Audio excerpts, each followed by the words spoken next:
Hey, this is Mars. I'm not wearing the same shirt 3 days in a row. I recorded 3 videos in one day because I'm a pro at this.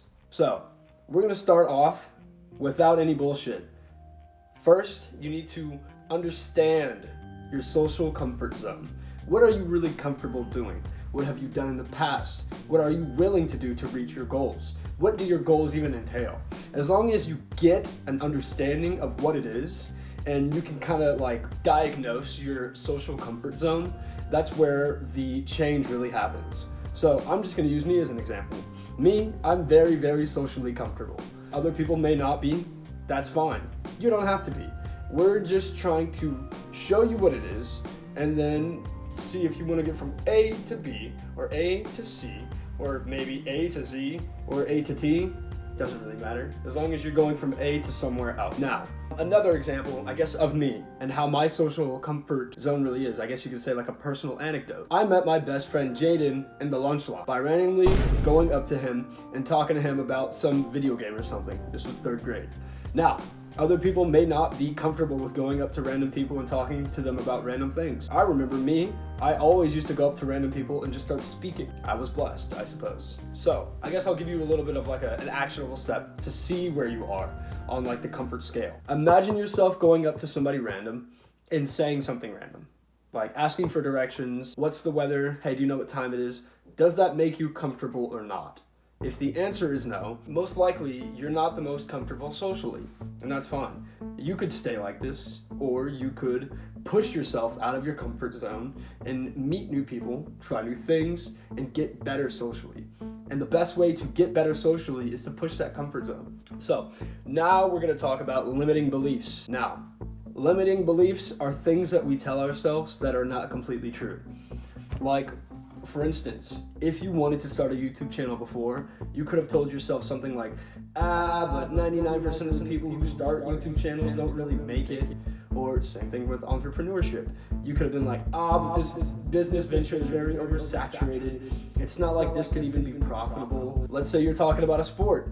Yeah, but if I play, does any of this even matter if I'm not gonna go pro in the long run? Those are all limiting beliefs, and you can always identify them by a negative connotation. Let me explain. With the entrepreneurship example that I used, the negative connotation was that you're not gonna make it anyway, so why spend the time? Same thing with the sports one. So that limiting belief would be classified as effort is not equated to the outcome.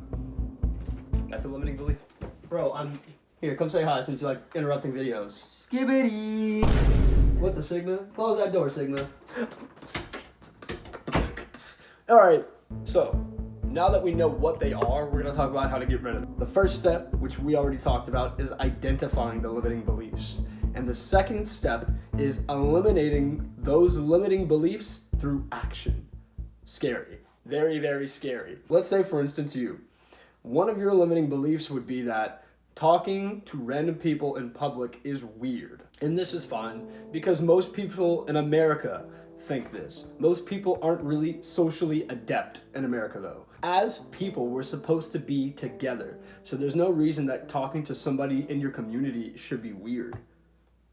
Now, let's say that you think that going up to people and talking to them is weird for some reason. A way to push that would just be to start small, but taking action regardless. So I want you to go out on a walk, find somebody, and ask for the time.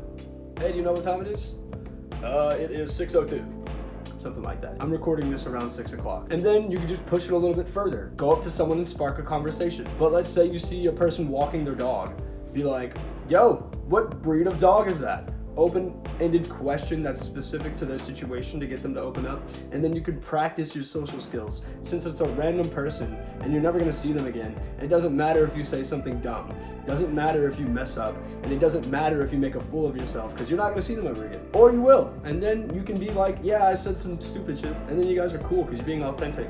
I'm a person too. Authenticity is how you build trust. So, eliminate it through action. Use progressive overload. Through stepping out of your comfort zone, you actually start to meet new people. which is crazy. Who would have thought that if you go up to random people that you think are cool and talk to them, that they might become your friends? Now, with these people, you can start to experience new things. You can start to form a new mindset by destroying those limiting beliefs that held you back from making friends in the first place.